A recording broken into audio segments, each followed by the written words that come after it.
പാപകൃത്യങ്ങളോട് ഗൗരവം കുറഞ്ഞു വരുന്നു എന്നത് പ്രസക്തമായ ഒരു ചോദ്യമാണ്.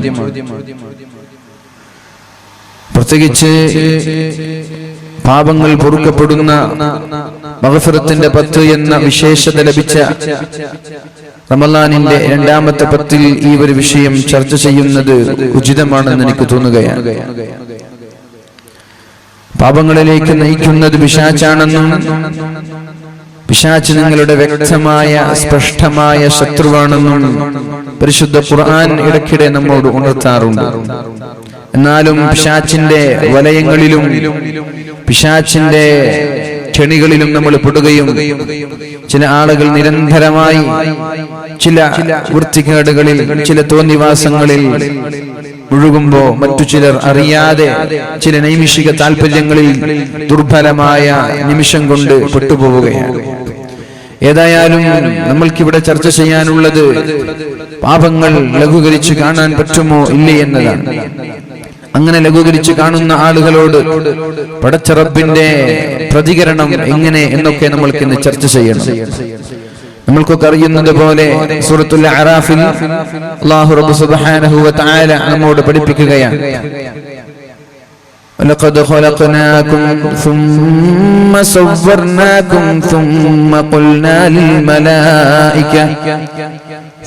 قُلْنَا لِلْمَلَائِكَةِ اسْجُدُوا لِآدَمَ فَسَجَدُوا إِلَّا إِبْلِيسَ لَمْ يَكُنْ مِنَ السَّاجِدِينَ قال ما منعك ألا تسجد إذ أمرتك قال أنا خير منه خلقتني من نار وخلقته من طين. الله رب سبحانه وتعالى മഹാനായ ആദം നബി അലൈഹിസ്സലാമിന്റെ മുമ്പിൽ സാഷ്ടാംഗം ചെയ്യുവാൻ മലക്കുകളോട് കൽപ്പിച്ചപ്പോഴാണ് ഇബ്ലീസ് വിസമ്മതിച്ചു പോയത്. എന്തേ നീ സുജൂദ് ചെയ്യാത്തത്? ഇബ്ലീസ് പറഞ്ഞു, എന്നെക്കാളും മോശക്കാരനായ ഒരാൾ, എന്റെ അത്ര പവിത്രതയില്ലാത്ത ഒരാൾ, എന്നോട് കമ്പയർ ചെയ്യാൻ പറ്റാത്ത ഒരാൾ, അയാളുടെ മുമ്പിൽ ഞാൻ സുജൂദ് ചെയ്യുകയോ? ഫഹ്ബിതു മിൻഹാ ഫമാ യകൂനു ലക അൻ തതകബ്ബറ ഫീഹാ.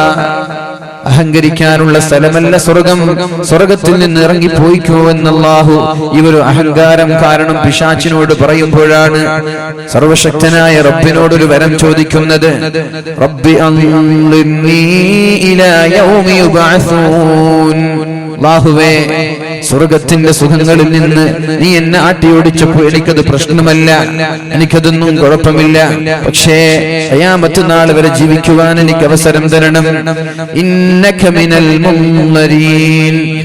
ഖാല ഫബിമാ അവൈതനി ലഅഖഉദന്ന ലഹും സിറാതകൽ മുസ്തഖീം. എന്നെ വഴിപിഴപ്പിക്കാൻ കാരണക്കാരായ മനുഷ്യരെ ഞാൻ വഴികേടിലേക്ക് നയിക്കുമെന്ന് പടച്ചറബിനോടൊരു അവകാശം, പടച്ചറബിനോടൊരു വരം ചോദിച്ചു വാങ്ങുകയാണ്. ثم لآتينهم من بين أيديهم ومن خلفهم. അവരുടെ മുൻപിലൂടെ അവരുടെ പിന്നിലൂടെ, وعن أيمانهم وعن شمائلهم. അവരുടെ ഇടതുഭാഗത്തുകൂടെ അവരുടെ വലതുഭാഗത്തുകൂടെ ഞാൻ അവരെ വഴിപിഴപ്പിക്കാൻ വേണ്ടി കടന്നു വരും എന്ന് പറഞ്ഞാൽ ഒരു സ്ഥലം പോലും ഒഴിവാവാതെ, ഒരു സ്ഥലം പോലും ഒഴിവാക്കാതെ സകലമാന സ്ഥലങ്ങളിലും മനുഷ്യന്മാരെ വഴികേടിലേക്ക് നയിക്കാൻ വേണ്ടി പിശാച് കിണഞ്ഞ് പരിശ്രമിച്ചു കൊണ്ടിരിക്കുമെന്ന് അല്ലാഹുവിനോട് പറയുമ്പോഴാണ് അല്ലാഹു പറയുന്നത്, ഉഖ്റുജ് മിൻഹാ. കുഴപ്പമില്ല, നീ പോയിക്കോ, നീ മനുഷ്യന്മാരെ വഴിപഴപ്പിക്കാൻ ശ്രമിച്ചോ, എനിക്ക് കുഴപ്പമില്ല. ആരൊക്കെയാണോ നിന്നെ പിൻപറ്റുന്നത്, ആരൊക്കെയാണോ നിന്റെ പാത പിന്തുടരുന്നത്, അവരെ ഞാൻ കൊണ്ടുപോകുന്നത് നരകത്തിലേക്കാണ്. ويا آدم اسكن أنت وزوجك الجنة. ആദമേ, നീയും നിന്റെ ഭാര്യയും സ്വർഗ്ഗത്തിൽ താമസിച്ചോ. പിശാച് നിങ്ങൾക്ക് വ്യക്തമായ ശത്രുവാണെന്ന് അല്ലാഹു തആല ആദം നബി അലൈഹിസ്സലാമിനോട് ശക്തമായ വാണിംഗ് കൊടുത്തപ്പോഴേക്കും മഹാനായ ആദം നബി അലൈഹിസ്സലാം ഒരു ദുർബലമായ നിമിഷം കൊണ്ട് പിശാചിന്റെ പ്രേരണയിൽ പെട്ടുപോവുകയാണ്. അപ്പോഴാണല്ലോ അല്ലാഹു പറയുന്നത്, وَدَلَّاهُمَا بِغُرُورٍ فَلَمَّا ذَاقَا الشَّجَرَةَ بَدَتْ لَهُمَا سَوْآتُهُمَا وَطَفِقَا يَخْصِفَانِ عَلَيْهِمَا مِنْ وَرَقِ الْجَنَّةِ وَنَادَاهُمَا رَبُّهُمَا أَلَمْ أَنْهَكُمَا عَنْ تِلْكُمَا الشَّجَرَةِ وَأَقُلْ لَكُمَا إِنَّ الشَّيْطَانَ لَكُمَا عَدُوٌّ مُبِينٌ. ആദം നബിയെ, പിശാച് നിങ്ങളുടെ ശത്രുവാണെന്ന് ഞാൻ നിങ്ങളോട് പറഞ്ഞു തന്നിട്ടില്ലേ? പിന്നെ എന്തേ പിശാച് ഒരു കാര്യം പറയുമ്പോ നിങ്ങൾക്ക് അതിനോട് ശ്രദ്ധയുണ്ടാവാത്തത്?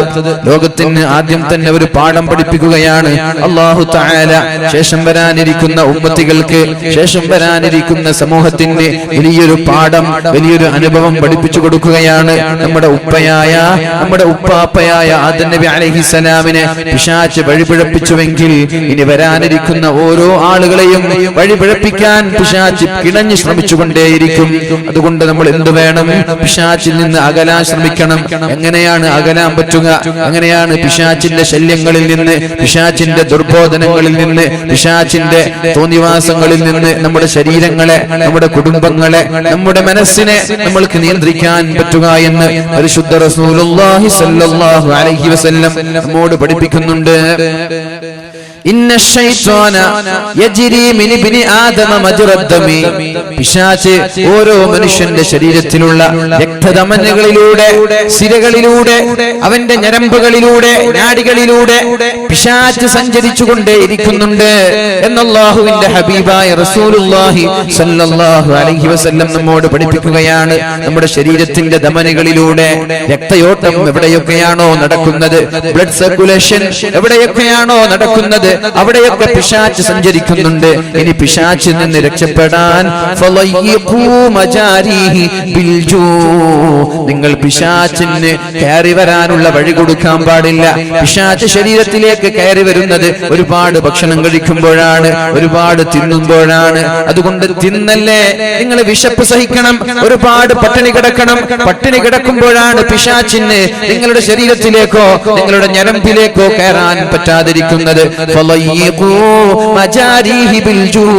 നിങ്ങൾ പട്ടിണി കിടന്നാൽ പിശാചിന് നിങ്ങളുടെ ശരീരത്തിലേക്ക് കയറാൻ പറ്റില്ലെന്ന് പരിശുദ്ധ റസൂലുള്ളാഹി സ്വല്ലല്ലാഹു അലൈഹി വസല്ലം. അതുകൊണ്ടാണല്ലോ പരിശുദ്ധമായ റമദാൻ വരുമ്പോൾ പിശാചിനെ കെട്ടിയിടുന്നത്. ആരും ഭക്ഷണം കഴിക്കുന്നില്ല, എല്ലാവരും വിശപ്പ് സഹിക്കുന്നു. വിശപ്പ് സഹിക്കുമ്പോഴേക്കും നമ്മുടെ ശരീരത്തിലേക്ക് കയറിക്കൂടാൻ പിശാചിന് സാധിക്കുന്നില്ല. അപ്പൊ ശരീരത്തിൽ നിന്ന് പിശാചിനെ ആട്ടിയോടിക്കാൻ ഏറ്റവും നല്ല ആയുധം അത് പട്ടിണി കിടക്കലാണെന്ന് മുഹമ്മദുർ റസൂലുള്ളാഹി സ്വല്ലല്ലാഹു അലൈഹി വസല്ലം, അല്ലാഹുവിന്റെ ഹബീബായ റസൂലുള്ളാഹി സ്വല്ലല്ലാഹു അലൈഹി വസല്ലം തന്റെ പ്രിയപ്പെട്ട പത്നിയോട് പറയുന്നുണ്ട്. ആയിഷ, ആയിഷ, ദാവിമി ഖർഅ ബാബിൽ ജന്നതി ബിൽ ജൂ, ദാവിമി ഖർഅ ബാബിൽ ജന്ന. സ്വർഗ്ഗത്തിന്റെ കവാടങ്ങൾ മുട്ടിക്കൊണ്ടേയിരിക്കണം ആയിഷ, സ്വർഗ്ഗത്തിന്റെ കവാടങ്ങൾ മുട്ടിക്കൊണ്ടേയിരിക്കണം ആയിഷ. ആയിഷ ബീവി ചോദിച്ചു, യാ റസൂലല്ലാഹ്, എങ്ങനെയാണ് സ്വർഗ്ഗത്തിന്റെ വാതിൽ മുട്ടുക? ഇത് മുട്ടുവീൻ തുറക്കപ്പെടുമെന്ന് പറയുന്നത് പോലെ തുറക്കപ്പെടുന്ന വാതിലല്ലോ, എങ്ങനെയാണ് ഇത് തുറക്കപ്പെടുന്നത്? അപ്പോഴാണ് അല്ലാഹുവിന്റെ ഹബീബ് പറഞ്ഞത്, ഒരുപാട് പട്ടിണി കിടക്കുമ്പോ, ഒരുപാട് വിശപ്പ് സഹിക്കുമ്പോ സ്വർഗ്ഗത്തിലേക്കുള്ള എളുപ്പവഴി നിനക്ക് ലഭിക്കാമെന്ന് അല്ലാഹുവിന്റെ റസൂൽ സല്ലല്ലാഹു അലൈഹി വസല്ലം ആയിഷ ബീവി റളിയല്ലാഹു അൻഹയോട് പഠിപ്പിക്കുകയാണ്. അതുകൊണ്ടാണ് റഅയ്തുൽ ഹിലാൽ തുമ്മൽ ഹിലാൽ തുമ്മൽ ഹിലാൽ, ഒന്നാമത്തെ ചന്ദ്രനെ കണ്ടു, രണ്ടാമത്തെ ചന്ദ്രനെ കണ്ടു. 3 മാസമായി അല്ലാഹുവിന്റെ ഹബീബിന്റെ വീട്ടിൽ അടുപ്പത്ത് തീ പുകഞ്ഞിട്ടില്ല എന്ന് പറഞ്ഞത് പിശാചിനെ ശരീരത്തിൽ നിന്ന് അകറ്റാൻ വേണ്ടിയാണ്, വെറുതെയല്ല. ഉമ്മഹാത്തുൽ മുഅ്മിനീൻ, നമ്മുടെ മുഅ്മിനീങ്ങളായ മുഅ്മിനാത്തുകളായ സകലമാന അടിമകളുടെയും ഉമ്മമാരാണല്ലോ അല്ലാഹുവിന്റെ ഹബീബിന്റെ ഭാര്യമാർ. അവര് പട്ടിണി കിടന്നാലേ പിശാചിന്റെ ശല്യങ്ങളിൽ നിന്ന് അവർക്ക് രക്ഷപ്പെടാൻ പറ്റുകയുള്ളൂ. നമ്മൾക്കും പിശാചിന്റെ ശല്യങ്ങളിൽ നിന്ന്, പിശാചിന്റെ തോന്നിവാസങ്ങളിൽ നിന്ന് രക്ഷപ്പെടാനുള്ള മാർഗം പട്ടിണി കിടക്കലാണ്. അപ്പോൾ കഞ്ചാവിന്റെ ആവശ്യമില്ല, സ്മോക്ക് ചെയ്യേണ്ട ആവശ്യമില്ല, വ്യഭിചാരങ്ങളുടെ ആവശ്യമില്ല, ഒരുപാട് തോന്നിവാസങ്ങളുടെ ആവശ്യമില്ല. പട്ടിണി കിടക്കുന്ന ആളുകൾക്ക് തിന്മയോട് താല്പര്യമുണ്ടാവൂല, അവന്റെ ശരീരം തിന്മയിലേക്ക് അവനെ നയിച്ചു കൊണ്ടുപോകൂല. ഒരുപാട് തിന്ന് വയറ് നിറഞ്ഞു അല്ലാഹുവിന്റെ ഹബീബായ റസൂലുള്ളാഹി സ്വല്ലല്ലാഹു സല്ലല്ലാഹു അലൈഹി വസല്ലം പറഞ്ഞുവല്ലോ, അവസാന കാലഘട്ടം വരുമ്പോ എന്റെ ഉമ്മത്തിന് രണ്ട് ചിന്തകൾ മാത്രമേ ഉണ്ടാവുകയുള്ളൂ. അവസാന കാലഘട്ടം വരുമ്പോ രണ്ട് ചിന്തകൾ. ഒന്ന് വൽ ബത്ൻ, അവന്റെ പള്ള, അവന്റെ വയറ് എങ്ങനെയെങ്കിലും നിറക്കണമെന്ന് റോഡിന്റെ ഇരു സൈഡുകളിലുള്ള, റോഡിന്റെ ഇരുവശങ്ങളിലുള്ള ഏതെങ്കിലും ഫാസ്റ്റ് ഫുഡുകളിൽ ചെന്നുകൊണ്ട് വയറ് നിറക്കുക എന്ന ചിന്തയല്ലാതെ വേറൊരു ചിന്തയും അവൻ ഉണ്ടാവാൻ സാധ്യതയില്ല. അതേപോലെ വൽ ഫർജു, ഗുഹ്യസ്ഥാനം, അവന്റെ വികാരങ്ങൾ പൂർത്തീകരിക്കണം. അവന്റെ ഗുഹ്യാവയവങ്ങൾ ഹറാമെന്നില്ല, ഹലാലെന്നില്ല, എവിടെയാണ് ലഭിക്കുന്നത് അവിടെ പോയി അവന്റെ വികാരങ്ങൾ ശമിപ്പിക്കണം. അങ്ങനെ വയറ്റിന്റെയും ശരീരത്തിന്റെയും വികാരങ്ങളെ ഹറാമോ ഹലാലോ നോക്കാതെ ശമിപ്പിക്കുന്ന ഒരു കാലം അവസാന കാലഘട്ടത്തിൽ വരുമെന്ന് മുഹമ്മദുർ റസൂലുള്ളാഹ്